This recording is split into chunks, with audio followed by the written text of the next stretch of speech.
Still in Queensland, we'll talk about the mining royalties now and the options open to the government. Here's Clive Palmer. The other thing, of course, is the mining royalties just stupid, because if you increase the mining royalties in Queensland under the arrangements with the Commonwealth, they've got the ability to offset that and withhold GST on you. So it's revenue neutral for Queensland. So, you know, it's just a crazy thing. Are you right about that? Wayne Swan has a number of options. The biggest difficulty for him is that Queensland's his home state. He has the option to cut back GST funding. He has the option to cut funding in a number of areas. The other problem they've got is that some of the companies that are being hit by the royalty increase are not necessarily going to be ending up paying the resource rent tax, the mining tax. So they'll have mining companies unhappy because they won't be in line for any reimbursement of this as under the arrangement the federal government's got. So Wayne Swan hasn't made a decision yet, and there's a bit of debate within the government as to how he should go about responding to this. Like Newman increased his royalties by $1.6 billion over 4 years.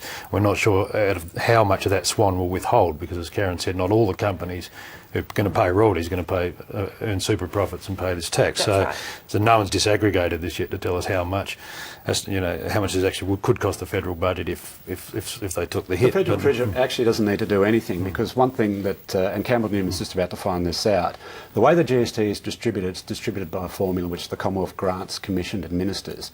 If you're a mining state and you ramp up your royalty, then the non-mining states get a bit more GST. You lose GST. Again, it's a circular argument.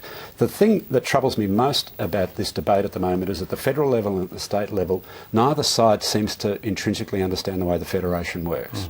And this is where everybody's getting confused. Now, just on the specifics of the mining tax in Queensland, royalty is based on production. If you've got a problem on production, i.e. if China wants to buy less of the stuff, production is falling, not rising, you increase the tax on production, what's going to happen? Production will fall further. So I don't even think they can even bank the royalty increase that they think they're asking for. In fact, it might even be a net loss. It might be a net loss. Now, on the federal budget side, the mining tax is based on profits, not production. It's a second tax. If China's asking less of us, then there won't be any profits tax to collect for the federal government. So you've got two holes, not one. And the return will be lower. Yeah.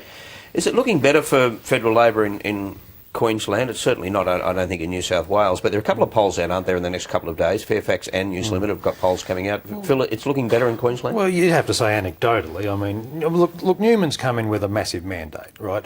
And he's inherited this big economic problem, they tell us. If he's not going to do anything now, he's never going to do it. I think you've got to give him some credit for tackling a problem, whether it's real or otherwise. But the nature he's done it. I know he's softened his language now, but when a couple of weeks ago he likened this to getting out the pooper scooper. His whole language was wrong, his whole attitude was wrong, and I think that's people want a government to fix problems and use a mandate to make tough calls and so forth. I think he put people offside with his language, and that's where the potential for the damage is. Now, it's a long way to the next Queensland election, and I think we've got no idea. It'll probably be all fine by then. But yes, in the short term, the immediate term, there's obviously, it's called the Newman effect. There's damage being done by this. Labor is going hell for leather. They've got absolutely nothing to lose in Queensland, federal Labor, by riding this home. What will be the carryover effect between the now and next federal election? I don't know. It might only be a couple of percent or whatever, but if it means they don't lose seats, go backwards up there, that'll be a huge thing for a start. A couple of take-out points here. One, Newman is doing Julia Gillard two favours. One, internally, because there isn't an argument. The argument for going back to Kevin Rudd was he could save a few seats in Queensland. Well, you probably don't need to worry about that in the short term if you're a caucus member. But the other thing is it gives Julia Gillard a real enemy. Tony Abbott is, in a sense, a hypothetical enemy and has been from day one. In fact, Tony Abbott, one of the reasons why he looks so good as an opposition leader is it's all about the government. It's never going to be about him. But it has been lately. Well, it can be. It can be. It also gives Kevin Rudd a platform too, though. It also gives Rudd a platform as a Queenslander. He's perfectly entitled to get out on the front foot and go after this bloke. But now the second thing, so Julia Gillard has an enemy, a real enemy, called Campbell Newman. She has Barry O'Farrell and Ted Baillieu. But you notice what happened to Barry O'Farrell and Ted Baillieu when they tried to do the Campbell Newman on disability insurance? Lasted all of 48 hours. So it's what happens below the tweed that is more interesting to me. I mean, Queensland won't decide the next federal election. New South Wales will decide the next federal election. So if there's a Newman effect, you do your state of origin sums. At some point, if Labor can get on the right side of that conversation with voters in Queensland, do you want a federal version of Campbell-Newman in the Lodge? To neutralise it, you mean? Yeah. But what's working for them in New South Wales, if anything at all? Well, if you can somehow make Tony Abbott, even though he's a Sydney-sider, look like a Queenslander to a New South Wales voter, I think you're probably on the right track there. Yeah, well, good luck with that.